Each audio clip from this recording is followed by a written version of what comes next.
¿Qué tal? Bienvenidos a esta exploración a fondo que haremos hoy. Nos vamos a meter con un peso pesado, un texto que lleva 500 años picando costillas y generando debates encendidos. El Príncipe de Nicolás Maquiavelo.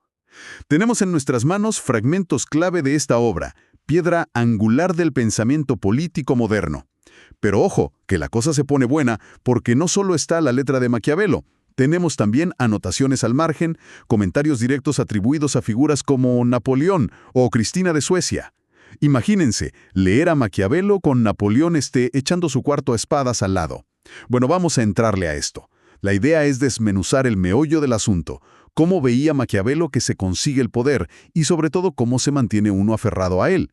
Vamos a poner sus consejos, a veces brutalmente prácticos, cara a cara con lo que pensaron estos lectores históricos. Queremos entender por qué estas ideas, medio milenio después, siguen calando hondo. Y sí, siguen siendo tan incómodas para muchos. Maquiavelo le dedica el libro a Lorenzo de Médicis. Y el regalo que le ofrece no es cualquier cosa, no es oro ni plata, sino lo más valioso que tiene, su conocimiento sobre cómo actúan los grandes líderes. Un saber que dice haber amasado con una larga experiencia de las cosas modernas y una continua lectura de las antiguas. Se presenta modesto, pero sabiendo que lo que ofrece es, bueno, oro molido.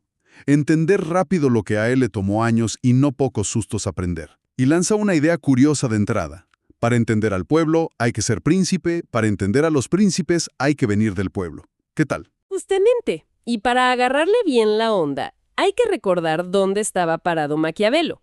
Hablamos de una Italia hecha pedazos, políticamente inestable, con potencias extranjeras metiendo su cuchara. Él no está soñando con repúblicas ideales como Platón.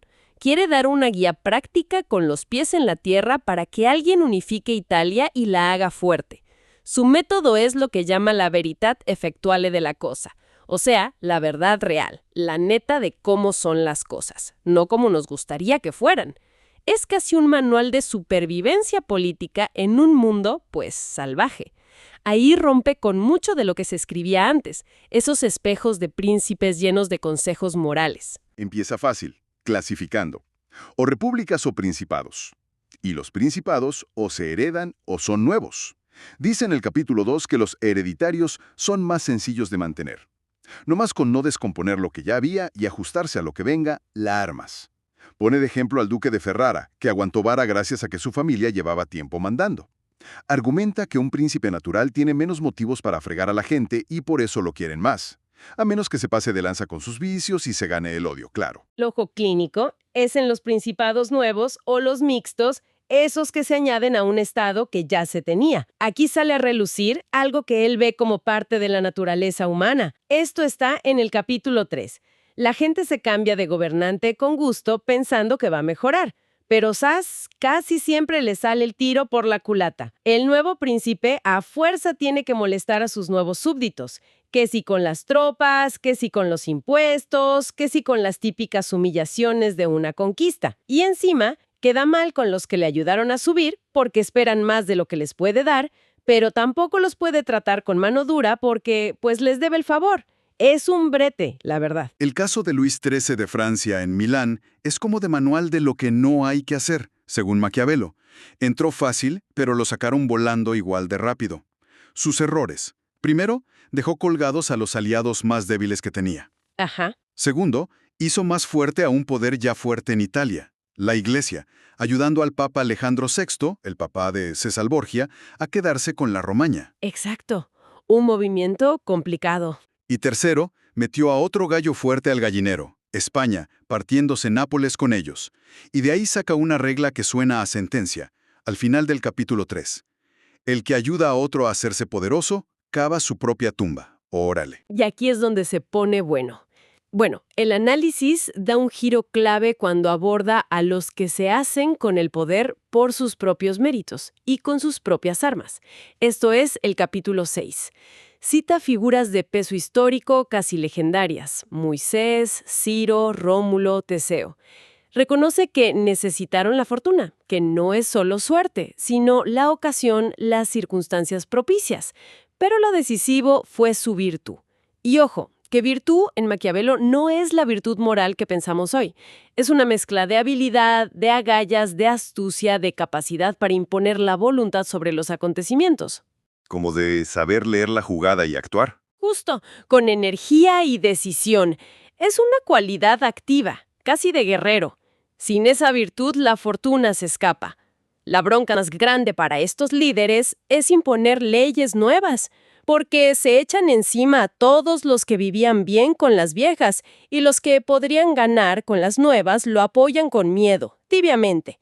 Y remata con otra frase lapidaria: todos los profetas armados vencieron y los desarmados fueron destruidos. La pura labia no basta, necesita el respaldo de la fuerza para cuajar. Luego está el otro lado de la moneda. Los que llegan por la fortuna y las armas de otros. Capítulo 7. El ejemplo paradigmático es César Borgia, el duque Valentino. Su ascenso fue, meteórico, impulsado por el poder de su padre, el Papa Alejandro VI. Maquiavelo describe con detalle casi quirúrgico sus movidas para afianzarse, cómo debilitó a las familias nobles rivales, los Orsini, los Colonna, cómo se ganó a otros nobles con cargos y dinero, cómo pacificó la Romaña usando la crueldad calculada de Ramiro de Orco, y luego, para lavarse las manos y quedar bien con el pueblo, lo mandó cortar en dos en la plaza pública, dejando a todos satisfechos y estupefactos. ¡Tremendo! Tenía planes más grandes, pero todo se fue al traste por lo que Maquiavelo llama una extraordinaria y extremada malignidad de la suerte. Borgia enfermó gravemente justo cuando su padre moría inesperadamente. Sí, y lo notable aquí es cómo Maquiavelo, a pesar de que Borgia al final fracasa, lo pone casi como modelo a seguir para los príncipes nuevos que dependen de la suerte o del poder ajeno. Llega a escribir: no sabría qué mejores preceptos dar a un príncipe nuevo que el ejemplo de sus acciones. La lección central es la urgencia de construir una base de poder propia y rápido. Claro, si uno ve las notas al margen, por ejemplo las atribuidas a Cristina de Suecia, a veces le critican el error final, no haber evitado que eligieran papa a Julio II, que era su enemigo. Ah, claro.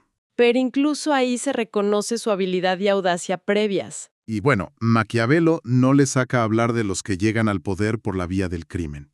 Eso es el capítulo 8. Pone de ejemplo a Agatocles de Siracusa, un tipo de origen humilde que subió en el ejército, pero se hizo con el poder masacrando a los senadores y a los ricos de la ciudad. Tuvo éxito militar después, sí, pero Maquiavelo traza una línea clara. Así se puede ganar poder, pero no gloria. Exacto. Dice textualmente: no se puede llamar virtud asesinar a los conciudadanos, traicionar a los amigos, carecer de palabra, de piedad, de religión. También cuenta la historia de Oliveroto da Fermo, que traicionó y mató a su propio tío y a otros notables para hacerse con el poder, pero que poco después cayó él mismo en una trampa de César Borgia y, fue estrangulado. Sí. Esto le sirve para reflexionar sobre el buen y mal uso de las crueldades. Las bien usadas son las que se hacen de un golpe, por necesidad de asegurar el poder, y luego ya no se repiten. Las mal usadas son las que, en vez de disminuir, van aumentando con el tiempo y crean un terror constante. A ver cómo amarramos esto para la práctica de gobernar. Maquiavelo habla del principado civil. Es el capítulo 9. Es cuando alguien llega al poder con el favor de sus conciudadanos, ya sea del pueblo o de los nobles, los grandes. Él cree que es más seguro apoyarse en el pueblo. ¿Por qué? Porque el pueblo son muchos, y su meta es más honesta. Simplemente no quieren ser oprimidos. Claro, es una lógica. Interesante. Los nobles son pocos, se sienten iguales al príncipe, son ambiciosos y quieren oprimir ellos. Incluso si un príncipe sube con ayuda de los nobles, Maquiavelo le recomienda buscarse la amistad del pueblo lo antes posible. La conclusión es contundente. Tener al pueblo de tu lado es el mejor refugio en tiempos difíciles. Y eso conecta directamente con cómo medir la fuerza de un principado, que es el capítulo X. O un príncipe tiene recursos suficientes, hombres, dinero, un ejército decente, para pelear en campo abierto, o tiene que encerrarse tras sus murallas y aguantar. Aquí Maquiavelo insiste en la importancia de tener la ciudad bien fortificada y, otra vez, no ser odiado por el pueblo. Siempre vuelve a eso, ¿no? Siempre. Pone como ejemplo a las ciudades alemanas de su época. Las describe como muy libres, súper fortificadas, con almacenes para aguantar un año de sitio y que además mantenían a la plebe ocupada con trabajos y ejercicios militares. La autosuficiencia y el apoyo popular son clave. Luego le dedica un capítulo, el 11, a los principados eclesiásticos, los de la Iglesia. Dice que estos se consiguen por virtud o por fortuna, pero se mantienen por la pura fuerza de las instituciones religiosas antiguas. Son tan poderosas, dice con una ironía que casi se puede tocar, Sí, se nota, se nota. que mantienen al príncipe en el poder, haga lo que haga. Afirma que estos principados son los únicos seguros y felices, y que como están regidos por causas superiores a las que la mente humana no alcanza, sería presuntuoso discutirlos. Pero no se aguanta. Y termina señalando cómo el poder temporal de la Iglesia había crecido enormemente justo antes de él, con papas como Alejandro VI y Julio II, que actuaron como príncipes terrenales muy astutos. Y ahora sí, entramos a uno de sus temas centrales, donde se nota su experiencia y convicción. Capítulos 12 al 14. La cuestión militar. Aquí Maquiavelo es tajante. Dice que los buenos cimientos de cualquier Estado son buenas leyes y buenas armas, pero que no puede haber buenas leyes si no hay buenas armas. Y lanza una crítica demoledora contra las tropas mercenarias y las auxiliares. Las llama inútiles y peligrosas. Durísimo. Sí, dice que son desunidas, ambiciosas, sin disciplina, sin lealtad, valientes con los amigos, pero cobardes con los enemigos. Culpa directamente a la dependencia italiana de estos soldados de alquiler por la debilidad del país frente a las invasiones de Francia y España. Da ejemplos históricos como Cartago, que casi fue derrocada por sus propios mercenarios, o el caso de Francisco Sforza, que usó su poder como capitán mercenario para quedarse con el ducado de Milán. Y todavía peor le parecen las tropas auxiliares, esas que te presta otro gobernante. Dice que si pierden, pues ya te amolaste, pero si ganan, te quedas prisionero de ellas, a su merced. Exacto, un peligro por ambos lados. Menciona cómo el Papa Julio II pidió ayuda al rey Fernando de Aragón y casi se queda atado a los españoles. La conclusión es radical. Un príncipe debe tener un ejército propio, formado por sus ciudadanos, sus súbditos, gente que le deba lealtad directa. Vuelve a citar a César Borgia, que empezó con tropas prestadas y mercenarias, pero las desechó en cuanto pudo formar las suyas. Cierto. También elogia a Carlos VII de Francia por crear un ejército nacional. Por eso, afirma Maquiavelo, el arte de la guerra debe ser el pensamiento principal, casi único del príncipe. Esto es el capítulo 14. No puede descuidarlo ni en tiempos de paz. Debe entrenarse físicamente, con la caza, por ejemplo, para endurecer el cuerpo y conocer el terreno.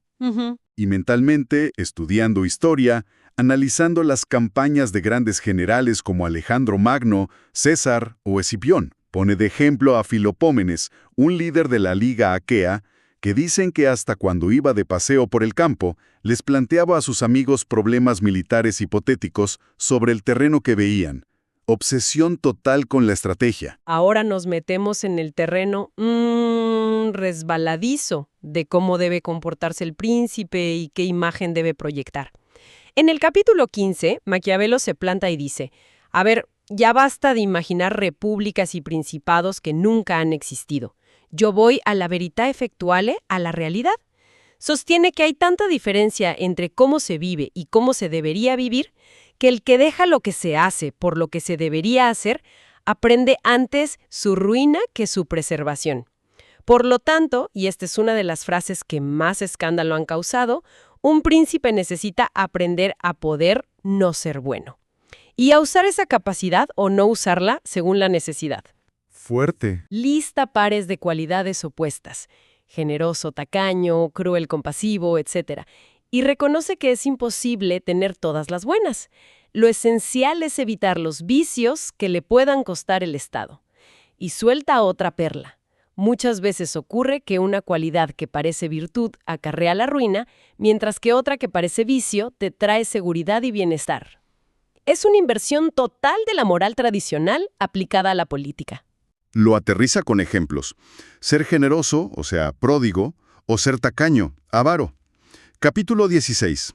La fama de generoso ayuda al principio, pero mantenerla te lleva a gastar todo, a subir impuestos y a ganarte el odio de la gente. Claro, se vuelve insostenible. Así que concluye que es mejor aceptar la fama de tacaño, que causa infamia sin odio, porque así el príncipe puede defenderse, hacer obras y no exprimir a sus súbditos. Eso sí, aclara que gastar lo de otros, el botín de guerra por ejemplo, eso sí da buena fama, y es recomendable.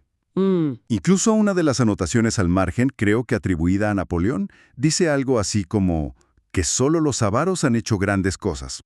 Y llegamos al famoso capítulo 17. Crueldad o clemencia. ¿Ser amado o ser temido? Maquiavelo dice que, claro, todo príncipe querría ser considerado compasivo, pero cuidado con usar mal la compasión. Pone otra vez a Borgia. Su crueldad pacificó la Romaña y la unió. Argumenta que es mucho más seguro ser temido que amado, si hay que elegir. Ahí está la frase clave. Ahí está, su lógica. Los hombres, dice él, son en general ingratos, volubles, simuladores, cobardes ante el peligro, ávidos de ganancia. El amor se mantiene por un vínculo de gratitud que los hombres, por ser malos, rompen en cuanto les conviene. En cambio, el temor se mantiene por el miedo al castigo, y ese no se olvida fácilmente. Pero aquí viene el gran pero. El príncipe debe hacerse temer de tal forma que, si no consigue el amor, al menos evite el odio. Esa es la clave, entonces. Esa es la clave. ¿Cómo no meterse con los bienes de sus súbditos y, sobre todo, no tocar a sus mujeres? Llega a soltar la frase brutal de que los hombres olvidan más fácilmente la muerte de su padre que la pérdida de su patrimonio. ¡Qué barbaridad! También dice que la crueldad es necesaria para mantener la disciplina en el ejército, y cita a Aníbal. Su conclusión es pragmática. Apóyate en lo que depende de ti, o sea, el temor que inspiras, pero hazlo sin ganarte el odio de la gente. Es un equilibrio delicadísimo. Y la palabra dada, cumplir las promesas. Eso es el capítulo 18. Maquiavelo reconoce que sería muy loable que un príncipe siempre cumpliera su palabra, pero dice, la experiencia demuestra que los príncipes que han hecho grandes cosas son los que han tenido en poca cuenta la palabra dada y han sabido engañar con astucia el cerebro de los hombres. El famoso fin justifica los medios, ¿no? Aunque él no lo dice así.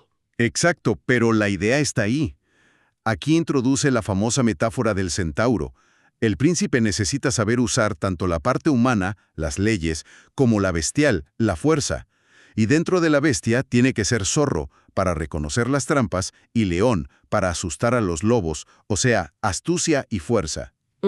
Por lo tanto, un príncipe prudente no puede ni debe guardar fidelidad a su palabra si eso se vuelve en su contra, o si ya no existen las razones que lo llevaron a prometer.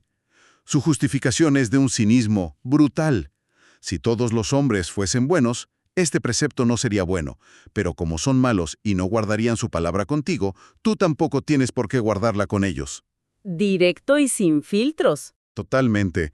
Es fundamental saber disfrazar bien las cosas, ser un gran simulador. Siempre habrá gente dispuesta a engañar, dice, y pone al Papa Alejandro VI como un maestro en este arte. La clave no es tener todas las buenas cualidades, piedad, fe, integridad, humanidad, religión, sino aparentar tenerlas. La imagen es poder. Exacto. Tenerlas y observarlas siempre puede ser perjudicial. Aparentarlas es útil. Hay que estar dispuesto a entrar en el mal si la necesidad lo exige. Al final dice, el vulgo siempre juzga por las apariencias y por los resultados. Procure, pues, un príncipe vencer y mantener el Estado. Los medios serán siempre juzgados honorables y alabados por todos. Otro punto crucial es evitar a toda costa ser despreciado y odiado. Esto lo trata en el capítulo 19, porque eso es lo que alimenta las conspiraciones. Ya explicó cómo evitar el odio, no tocar propiedades ni mujeres. Uno se gana el desprecio si lo ven como voluble, frívolo, afeminado, cobarde, indeciso. O sea, proyectar debilidad. Exacto.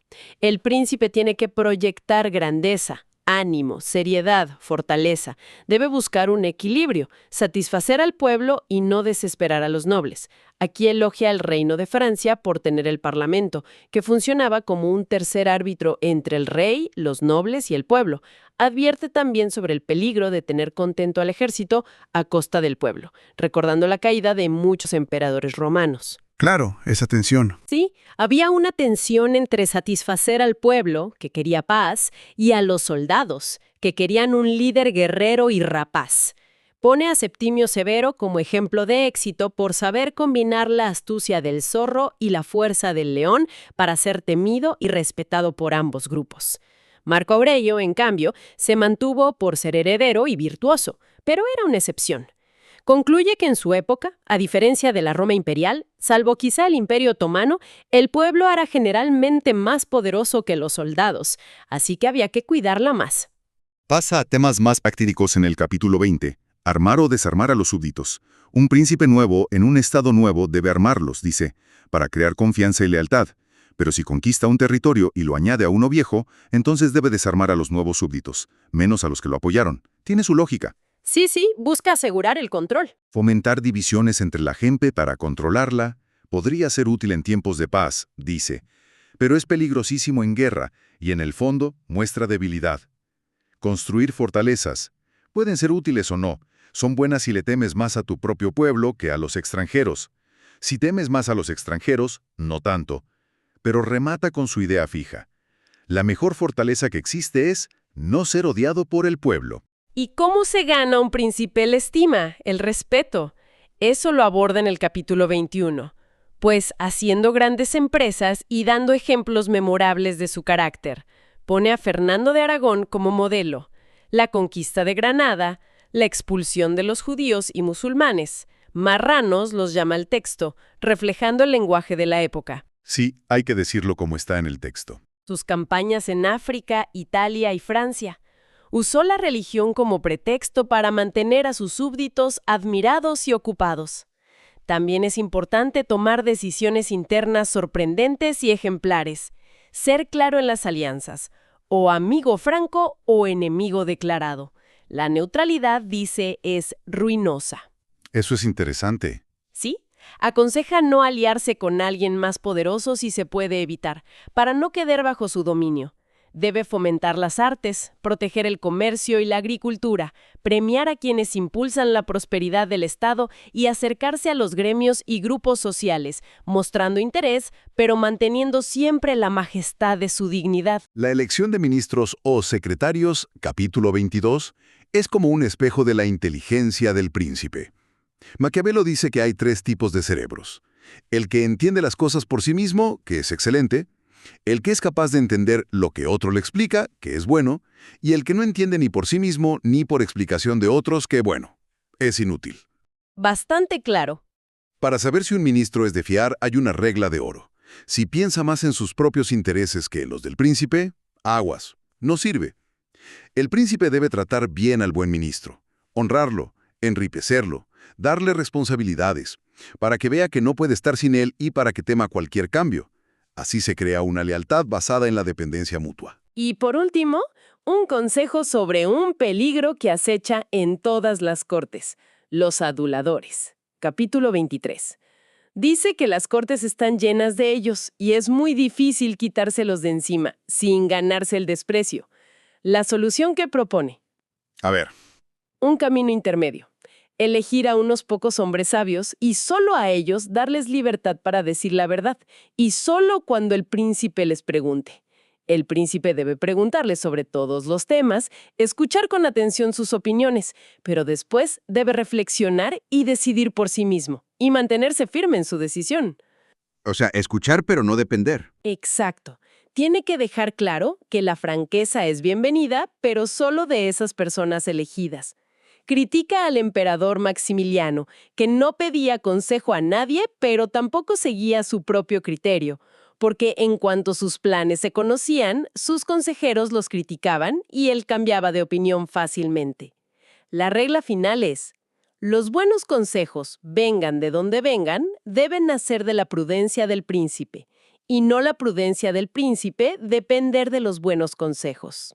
Bueno, pues, creo que hemos recorrido un buen trecho por las ideas centrales de Maquiavelo, ¿no? Esa primacía de la política real sobre los ideales morales, la necesidad de ser flexible, de poder no ser bueno, la insistencia en la fuerza militar propia, ese juego complejo entre ser temido pero no odiado, y el papel crucial de las apariencias en el teatro del poder. Ha sido intenso. Sí, y lo que sigue impactando es esa separación tan radical que hace entre la ética que aplicaría a un individuo y las necesidades del Estado. Sus consejos pueden sonar duros, hasta cínicos, pero reflejan una mirada fría sobre cómo funciona el poder. Y las anotaciones que tenemos en nuestras fuentes son fascinantes, porque muestran a líderes posteriores, como Napoleón, dialogando directamente con estas ideas, subrayándolas, a veces criticándolas, pero siempre tomándolas muy en serio como guía estratégica. Cierto. Eso confirma el impacto tan duradero y, sí, tan polémico que ha tenido. Entonces, ¿qué nos deja todo esto? ¿Qué significa al final?